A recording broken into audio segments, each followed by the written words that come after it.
The gospel literally means good news. And who doesn't love to tell good news? Whether it's about family, your team, whatever.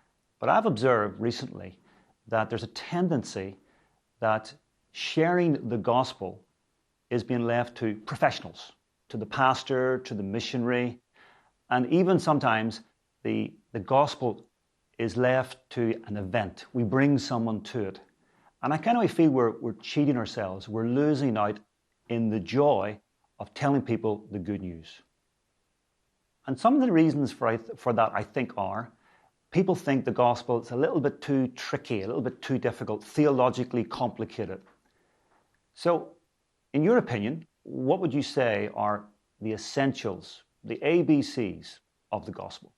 I would probably start with the idea that we are living in a broken world and we are imperfect and sinful, and the gospel is the story of how God made a way to fix that. Yeah, and I think normally if I'm explaining it to some of my friends, how I tend to use my bracelet, actually, this bracelet. It's very simple, and it just, the first point is that God loves us and wants us to know Him. And the second point is that there's a barrier between us and God. We are separated from Him. And the third point is that God comes down as a human, as Jesus, and He breaks down that barrier so we can have access to Him again. And the fourth point is that, it's our choice whether we choose to accept that free gift or not. It's as simple as that, really. Okay. And you wear that bracelet all the time? Mm-hmm. In the shower? Yep. Oh, wow.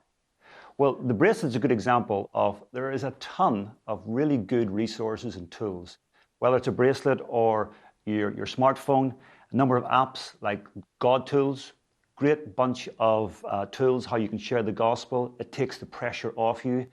Another great app, the Jesus Film, multiple languages. You name me a language, I will tell you it's on it, even Irish.